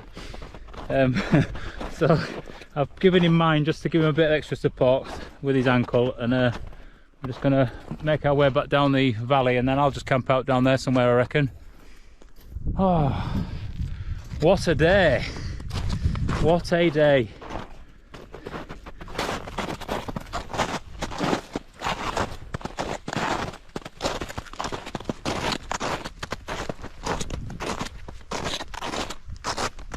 Al gave the climber his ice axe and helped him carefully head down to safer ground. They moved slowly off the slope, and the climber's companion later rejoined them. Despite the fall, the climber was able to walk off the mountain, injured and bruised, but alive. Once the danger passed, the valley went quiet again, calm after everything that had just happened. Well, there we go. An eventful day. So basically what's happened is 2 guys just out with the right kit. They had crampons, you know, ice axe and everything like that, but one more experienced than the other, and they were just basically trying to sort of slide down the gully just slowly. You know, do a little bit at a time, just stop and keep sort of doing that. Lost control, slid the whole length of that gully, and I mean that's like, God, there's 150, 200 meters fall there, and from a distance watching that, you know, he was sliding for a while, he was self-arresting, couldn't slow himself down. He then lost his ice axe halfway down, because he started doing tumbles, so he was doing like proper, you know, handstanding to handsprings all the way down. Came to a standstill. He's busted his ankle, not broken it, but because he's still sort of moving, but a very lucky guy, very lucky. And it just sort of shows you, you know, up in these places, I said to him, one stage further there and you've broken your leg, and then you're in a serious predicament there, just because, you know, it's 5 o'clock now. Another couple of hours it's going to get dark and you'll be stuck on a mountain and not being able to get off. So yeah, he feels very lucky, I know he does, and I'm just sort of glad that he's all right. And what a top guy, you know, like really top guy. You know, he's bashed his face a little bit, a bit of sort of ice burn and things like that. But yeah, it just shows you it's not a place to mess about. It really is not. Oh dear. As the light faded and the cold moved in, Al decided to camp for the night. He avoided climbing higher and returned to a sheltered spot on the valley floor he'd seen earlier. He set up his tent there, and the night passed quietly. By morning, the mountains looked calm and unchanged. What stood out was how quickly things can go wrong in the wild. The climber had experience and gear, yet one mistake nearly turned serious. Al packed up and moved on. The video is from Hiking with Jenny, a channel about long-distance hiking, solo backpacking, and trail adventures. Jenny shares her trips with honest narration, realistic reflections, and practical campsite routines. This episode is from January 10th, 2026, covering the hike from Whitewater Falls to Toxway Campsite on the Foothills Trail in North Carolina, USA. And it's, you know, it's like pretty basic. They have like a bun, like a hamburger bun, and in between the bun halves, they had spread, it was like a butter or a cream cheese and your underwear, like folded up on the bun. I imagine you're supposed to remove the underwear and it's supposed to just be more like a hint of flavor. And it's kind of more just like a trendy thing. That's like, oh, this is like the new fad thing to order. So yeah, I would call that a weird dream. I didn't get to the point where you actually eat the sandwich. It was just sort of like served. Somebody else at my table also got one with their own underwear. So I was not the only one to order this.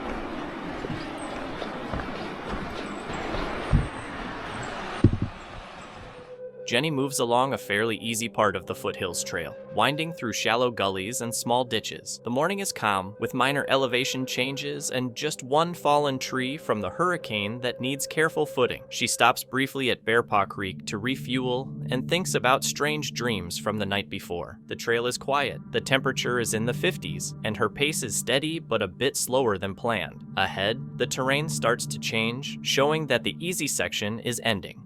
Now we're talking. That is a honking staircase. Holy cow. Look at that.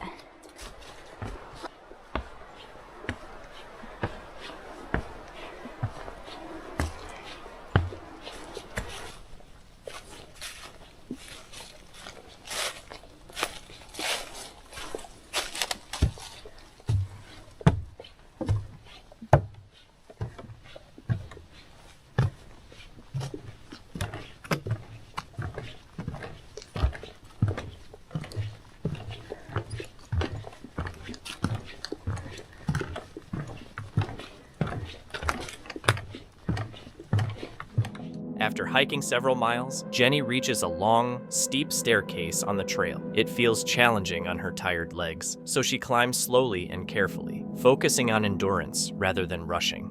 Oh, scary bridge. Oh.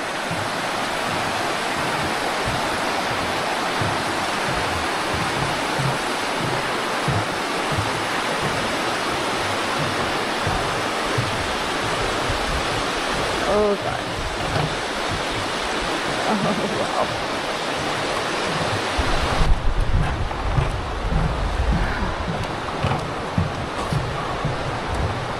Why do they have to be bouncy? Later, she crosses a narrow suspension bridge that bounces under her weight, the drop below adding to the tension. She laughs nervously as she moves carefully, concentrating on her balance and footing. Tucks away campsites. And the first one was taken, but I was aiming for this one because I've heard it's got a nice view.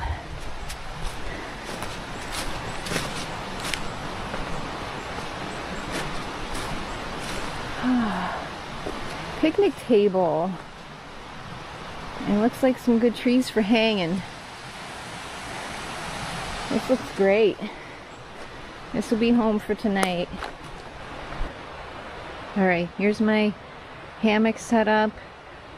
Got my tarp up because it is supposed to rain tonight. It's actually already kind of drizzling. And I don't have to make dinner tonight, so I'm basically just gonna do the rest of my chores and hop in there because I am beat. Alright, I'm in my hammock for the night. It feels so good to lay down. Oh my goodness. Oh, my feet were so sore.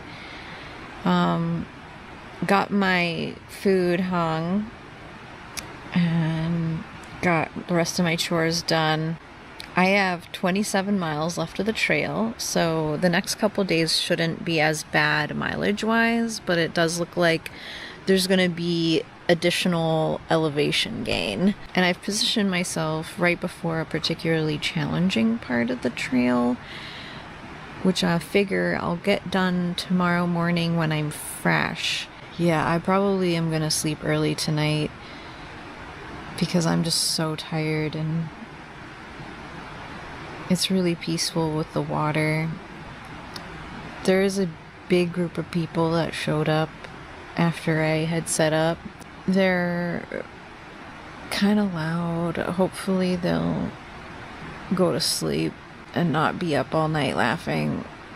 Anyways, this is the end of day 2. Thank you for watching. Happy trails. Jenny arrives at Toxway campsite as a drizzle begins. She sets up her hammock and tarp near running water. Though her feet ache and her muscles are tired, the peaceful surroundings help her unwind. The day's challenges came from physical strain and tricky trail sections, like the staircase and suspension bridge, which required careful attention. As night falls, she reflects on the effort to reach camp, the journey still ahead, and the calm, restorative trail. The night ends quietly, a result of steady pacing and perseverance. The unsettling footage comes from Raymond Motorhome Adventures, a UK-based solo van life channel that documents real, unscripted motorhome experiences across Britain. The focus is on everyday challenges like weather, isolation, mechanical issues, and self-reliance, shown in a straightforward and honest way. The video was filmed on June 25th. So I've got to do that thing online tomorrow. Meeting Stephen to go to the botanical place. Even though it's meant to be raining tomorrow and it is already getting misty. Gorgeous view that though, innit? So, don't know what to do now. It's a bit of a pain in the backside. I mean, I came back to Brodick because it was meant to be chucking down, and I thought at least I've got pavement to walk the dog on, and I've just used the last of my milk as well, so I need to go to the shop. But it ain't actually rained, and it's already Wednesday, and I'm leaving Tuesday. Do you know what I mean? And I've got places I want to go to, and it's bank holiday on Monday, which means I want to be as far away from this end of the island as I possibly can be. You know, I've got places I want to go back to that I really liked and to do Nook, and I want to go to new places as well. Well, I'm just going to walk Wolfie for now. Go and walk to the co-op and get myself some milk and then reassess, I suppose. I mean, I could stay here till tomorrow because at least I can get editing done and get videos uploaded. See if it does piss down or not. It's probably all I can do, really. I mean, I'm meant to be meeting Stephen and going to the botanical place, but I haven't heard of him and I don't even know what's going on because of the weather. Because you have to sit outside on the beach a bit, which ain't very good if it's chucking down with rain. Well, we've been well and truly rained off now. So that's the end of today. It's supposed to be like this till about 8 o'clock in the morning. And I've got an issue again. My leak is back. This is where I've got to get Carl to do the welding when I get back. I'm just going to have to shove a towel in there for now. But it'll stop me bloody carpet getting wet and rotting and getting mushrooms growing on it. Well, I thought, while I'm rained off, as Stephen calls it, Van Jail, at least I can get editing done, can't I, Wolfie? Which ain't very exciting for you, is it? Anyway, I thought I'd do an update on how I am on my own. So I've done now, I left on the Sunday, so I've done Sunday, Monday, Tuesday, Wednesday, Thursday, Friday, Saturday, Sunday, Monday. Based in Brading, the creator is traveling solo in her motorhome. Bad weather cancels plans to explore and meet a friend, keeping her mostly inside the van. Mist and rain move in as she considers whether to stay or leave. Later that night, she takes her dog out and notices how quiet and empty the streets are. While she's usually comfortable alone, the darkness and lack of people bring a subtle sense of unease. Last night when I took the dog out, because I didn't take him till 11:30, and then because it's like the middle of the week, there was nobody around, and that felt a little bit creepy. I'm not a fan of the dark anyway, but at least there's street lights here. But yeah, otherwise I've been alright. Around 11:30 p.m., she walks the dog through almost empty streets. The quiet, dim lighting and lack of people make the situation feel uneasy. I had a leak last night coming in. Somewhere here I kept getting a big massive puddle down there in that ridge. And it's been that bad. That and that are absolutely sopping wet. Gotta try and get them dry. I don't know how. I'm just going to shove them in the basket. I ended up having to move last night. I mean, not very far. But because where I was open to the elements, and it was 45-mile-an-hour winds all night, and it was blowing on that side of the van, and I think that was just making it, forcing the rain in to wherever the tiny gap is, and leaking. So that was about 12:30 last night. I ended up moving because I just thought I'm going to run out of tea towels to try. Overnight, heavy rain leaks into the van through an unseen gap, causing puddles to form inside and soak parts of the interior. Towels are used to manage it, but the water keeps coming, adding to the stress. So I've got a towel shoved down there for the leak what started yesterday. I've got a towel shoved down there. I'm trying to keep me and the dog dry. Strong winds, estimated at around 45 miles per hour, slam into the side of the van. The gusts force more rain inside, worsening the leak and leaving the van vulnerable. I went to put my seatbelt on, and the whole stem just came off in my hand. Because for some reason the bolt, well, it's not the bolt, it's the nut, had completely come off, and I hadn't realised. So as I went to put the seatbelt on, the stalk bit with the clip thing on the end. With no dry towels left and water still getting inside, she moves the van late at night to find cover. The decision is made because she has no other choice. These have been that low, they're going below 12, and then it's done so the compressor fridge cuts out so it doesn't. As she prepares to drive, the seatbelt stem comes off in her hand, which is worrying. She realizes it could have failed while driving or stopping. The battery level drops, the fridge turns off, and the van becomes cold, adding to the discomfort after a long night. She reflects on solo van life, noting how a quiet stop quickly turned into a tough and exhausting experience. The video comes from City Boy, a creator known for solo winter camping and survival trips. It takes place on January 11th, 2026 at a remote forest campsite in Japan. Before going to sleep, he leaves his car to walk to a toilet some distance away. The forest is almost silent, with only faint background sounds, a nearby river, and occasional movement from wildlife. Darkness surrounds him as he walks. Leaves and twigs crunch underfoot, shadows shift between the trees, and the deep quiet and isolation slowly build a sense of tension as he moves further into the dark.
While walking, the camper starts hearing footsteps behind them. At first, they try to ignore it, thinking it's just the forest, but the sounds continue, steady and getting closer. Panic sets in when the sense of direction briefly falters. Instead of turning around, the pace quickens, focusing on getting back. The footsteps continue until reaching the car, where the sounds stop. Back inside, they take time to calm down, cook some leftovers, and get ready to sleep, with the car providing a small, safe space in the cold forest. By morning, temperatures have dropped to around -9 degrees Celsius. The camper warms up the car, makes a simple meal, cleans the campsite, and leaves safely. The experience serves as a reminder of how unsettling a quiet forest can feel when completely alone at night. These men went out for a hike, but their plans quickly changed. Curious about what they found, they grabbed caving gear and explored the sinkhole. It's kind of looking deep over here. See what I'm seeing? Seems like a lot more water up ahead. Yeah, sure does. Dude, this is a long walk. Oh, that got deep. That sure got deep. Okay, James and Cade, they're heading out. We're gonna continue deeper, try to find this waterfall. Okay, we're in it now. Getting real deep. We're almost out of it though. Ooh. Oh, dude, it's opening up huge. Yeah, dude, that water hit your chest. Bro, it's opening up huge. Oh, yeah. That's what I like to see. While exploring the dark, twisting cave, they wondered whether they would find the room behind the buried waterfall or something even stranger. Wow, this feeling. Is it sketchy? It's so bad. I think that's why the survey can't do it. Make sure you don't bust your head on it. That looks awesome, man. You got it? Check out this awesome flowstone.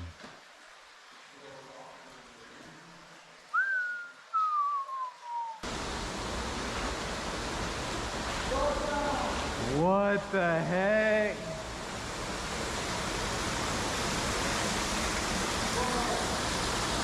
Okay, this is wild. I think it might be it. Dude. No way. 280 feet and 40 recording value. Dude, the water's just dropping through the floor. Oh, snap. Dude, yeah, that's the pit right in front of me. Oh. Dude, this is wild, though. All the water now it's just dropping down, you know? I feel kind of sketched out being on this false floor here.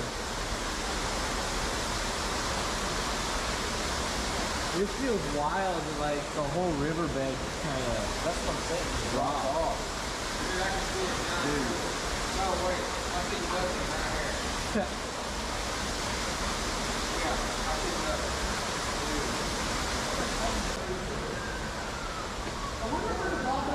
Holy crap! Dude! Holy crap, dude. Man, it's just darkness down there. Yeah, you can't see the bottom. It's straight drop right here. Guys, I'm not gonna lie right now. I am terrified. Dude, I bet you are, man. I'm kind of terrified too. 3, 2, 1.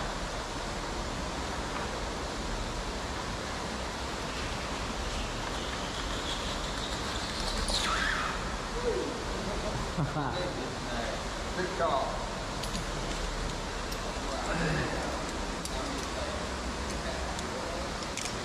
Now I'm getting a little scared. Golly. Here's the big one. This is the big one. Dude, it's pitch black down there. I can't tell if we're in the waterfall or not. Oh, this is terrifying. Oh my gosh. I can't see a thing.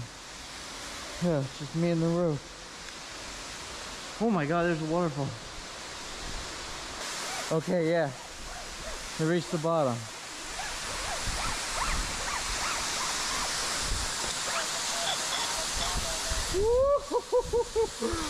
Oh my gosh. That was so scary.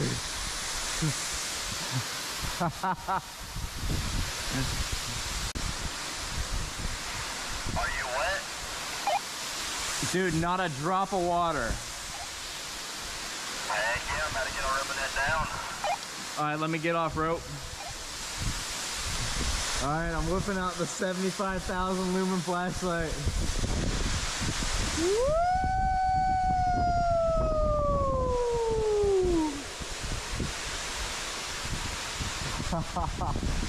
Alex is coming down next. Oh, this is crazy. They eventually reached the waterfall and, pleased with their discovery, chose to head back to the surface. On October 31st, 2025, Nikki Delventhal, known for her van life and adventure content with her dogs, arrived in Virginia City, Nevada. What started as a relaxed stop quickly changed when she entered the Washoe Club, a location tied to tragedy and unexplained activity. She planned to stay the night inside, not realizing how intense the atmosphere would feel. Earlier that day, she visited the Silver Terrace cemeteries, walking among graves from the Comstock era. Many belonged to miners and young families who survived only briefly in the harsh conditions of the old frontier. Ultra wealthy and the miners knowing it was still happening, and they kept these operations running. Now, these ultra wealthy would pour millions back into these operations to keep making more money. And where would they send all of their money? It was called the Millionaires Club, also the old Washoe Club. Now, this wasn't just a social club only for elites. This was a place where a lot of sketchy deals were going on. There are tales of missing people. There was a brothel, but not only that, this is the freakiest part for me.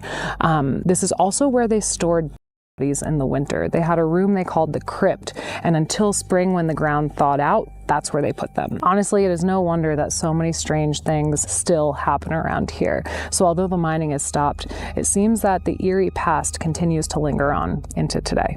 All right, you guys ready? Snap magic. Back to town. Virginia City during the day, and you guys, what a treat. It feels like you hopped into a portal and stepped right into the 1800s, and everything looks and feels the exact same. So before our nighttime activity, we're gonna do a little exploring, and then it's spooky time. The heavy history lingered with her as she left the cemetery behind. Once inside the Washoe Club, bartender Trish shared her experiences, describing years of seeing a shadowy figure near the bar and feeling an unsettling sense of being watched, even when she was completely alone. 1975, that's when the Millionaires Club took over. There was a bad fire in town. A lot of the buildings here have 1875 as the build year. They had fun up here for sure. And then eventually this building became a boarding house after the Millionaires Club disbanded. And then they were doing renovations in the 1980s and they messed a lot of things up, and so they ended up condemning the building. How long have you been bartending here? About a month and a half. I used to play pool here as a member, and so I really liked it here. And then they're like, "You want to bartend?" I was like, "Yes." And so this morning we saw a shadow person. It's like a shadow, so you just see a shadow. It's been weird upstairs too. I feel like, you know, right when you go up into the stairs, like I've seen something just kind of peek. The light, yeah, it's a peeker. So the paranormal event that was here last weekend, they saw the eyes. 3 different people on 3 different occasions, like eyes like this, come towards it and then go back and then peek behind around a corner. And so down here this morning, we kept thinking somebody was in here, and we were still closed, and slip around the corner, and the shadow would like go hide and be like, it was checking on us. We kept seeing it, both of us. And this is just in a month's time. It's just like every day. Every day. Yeah, here all the time. This room is the room I don't like, honestly. Yeah. The bartender can be kind of handsy. Whoa. Yeah. He's known to like breathe on people's necks. Oh. Like especially women. Look through your head. We need extra flashlights. This room we call the Red Room. This is said to host more of the negative paranormal activity in the building. Okay. People do get scratched in here. People get pushed. People get their hair pulled. That sort of thing. He is known to slam this door. You could tell here where it's splitting from how hard it slams. And I've had it happen a couple times when I'm working here. I've worked here for about 7 months now. No, I thought I saw something go down the stairs just now. What? Got our first paranormal sighting. So get ready for a wild night, you guys. Let's go get our gear and get in here. Oh my goodness, they weren't kidding. This place really is a ghost town at night. Everyone is gone. Everybody's gone. That's creepy. It really is. The town is dead, no pun intended. Do you think it's because it's so haunted? Oh yeah, definitely. Yeah, it is definitely really haunted. Sometimes, like, I'll be walking home and I hear, like, things. I feel like sometimes I hear spurs walking behind me. Really? Yeah. Wow. So I'm gonna go venture on home now and hopefully don't hear spurs. Well, thanks for setting us up. Yeah, of course. Bye. Trish spoke about it casually, as if those encounters had become normal over time. For Nikki, the quiet inside the building felt oddly aware, like something was waiting to be noticed. Upstairs, the atmosphere shifted again. The Red Room, known for reports of equipment failures and physical encounters, seemed to drain Nikki's devices. Stories of scratches and pushes had circulated for years, and the stillness in the room felt heavy and unsettling. She pressed on, unsure of what the rest of the night would bring. Come through with some intelligent, that'd be interesting. I know, right? If you guys are here... Potential. Potential M unholy. Oh boy. The box said maze Upstairs up violent. So we'll put the thermal camera upstairs. Yeah, Red Room would be a good room for wherever it. the violent person is, he'll show himself maybe. The violent person? It's possible. Okay. That would be the Red Room. Should we set up the thermal cam first since it told us to? Yeah. Okay. Wow. I'd love to go first. Sure. Now the Red Room, is that back here? Go to your right and then go down this hallway. Go straight back and then you'll take a right. And then go straight back to that far wall and then turn right again and then you'll go straight back and you'll end up in the Red Room. All right, Justin. Oh. What? It said scratch. He said scratch 5 creek. Scratch? Scratch. As we're getting closer to the room, people get scratched in. It started going crazy, right? Yep. Which, the Red... Oh, you dog.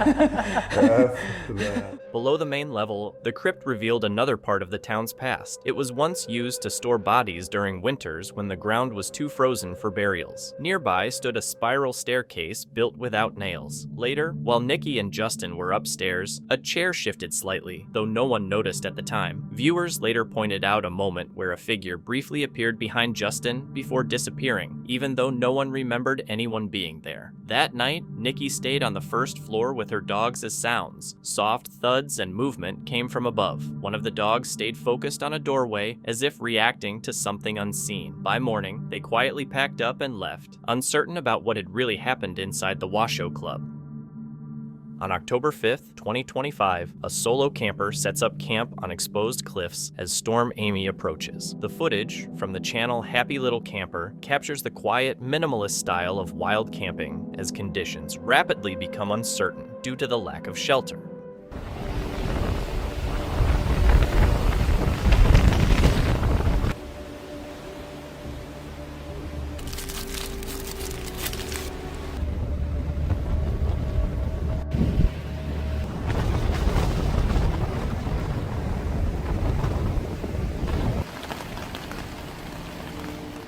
He sets up camp on exposed high ground near a cliff edge, protected only by a small patch of hawthorn. The site offers minimal shelter, allowing strong winds to pass through unhindered. As the storm builds, he begins pitching his shelter, with rain and powerful gusts making even basic tasks difficult. Once the camp is secured, he prepares a meal in worsening conditions, where cold air and strong winds turn cooking into a careful challenge.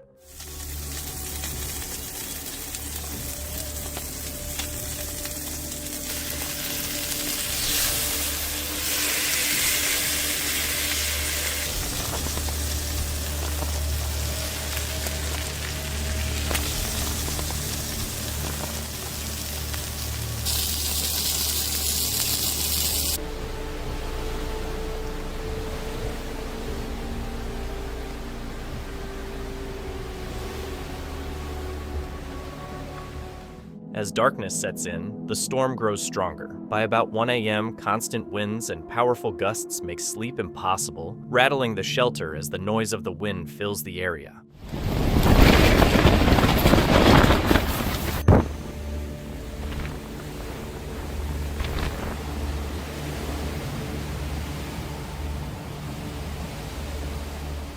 By 4 a.m., the winds intensify even more, pushing the camp setup to the edge of its limits.